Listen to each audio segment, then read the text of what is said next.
Hey, this is your Daily Coffee, and I want to talk about new hip-hop. I know a lot of people won't have any interest in that topic, but I sure do, so here we go. I ran into an article that was listing the best new hip-hop albums, and of course Eminem just dropped Kamikaze, which I love. There's some the best lyricism in the history of the world, so I love it to death. And Lil Wayne just dropped a new one, which is long, but he's been working on it for a while. It's the Carter 6, is that what he's up to? Carter 6? Carter 5? Carter 6? But there's some decent stuff on that. I definitely appreciate Lil Wayne more after listening to some of the stuff that I've listened to. But whatever the case, there was a list, and this is kind of my feelings as I went through the list of new albums that are apparently, this is what the writer of the article was recommending, these albums. So, first one was Controller of Trap by Kool Keith. So I pop it on. These are some of the track names: Don't Be Shy, Bottle Pop, Mug Up. And I was listening through, I got through about 4 songs, and then I started feeling physically ill.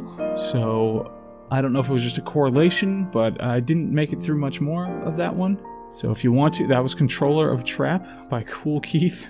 Then I moved on to Jungle Gym Season 1 by Jungle Jim. Track names: Jungle Gym, Skull Island. Those are the only ones I wrote down. Jungle Gym sounded like an 80s superhero, that song, and that was I kind of enjoyed that. But I don't know. It was really simplistic, but it was making an effort. He was trying. There were some unique themes in the beats, so I appreciated that. There were no vocal features, like nobody else on any of the tracks from what I remember. At this point, I looked up the definition of trap music to see what I had missed out on. It is typified by double or triple time subdivided hi-hats, heavy sub-bass layered kick drums for the Roland TR-808 drum machine, layered synthesizers, and an overall dark, ominous, or bleak atmosphere, and lyrical content, end quote. So I don't know what most of that means. The next was Elephants on Acid, Cypress Hill. First song was Band of Gypsies, which kind of was a fascinating collection of sounds. It was lyrically sophomoric, especially after listening to Kamikaze. It's kind of difficult to get into it, but definitely there was some of the nostalgia for Cypress Hill. And it was a long album. There were like more than 20 tracks on there, which was difficult to get through all those. I still have it. I haven't listened to all of them, but I got through a lot. Then The Lost Tapes by Ghostface Killah, which was introduced by Michael Rappaport.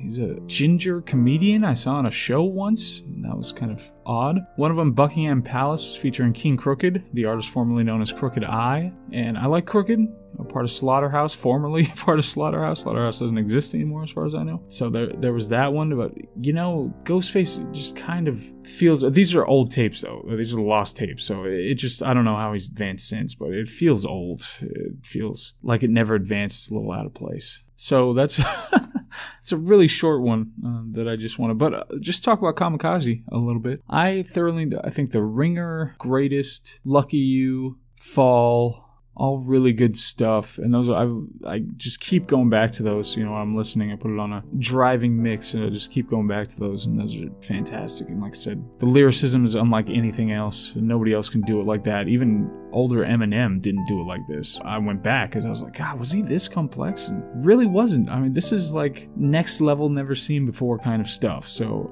people really need to appreciate it. So at some point, and that time may be fast approaching with these kids nowadays, lyricism just isn't going to matter.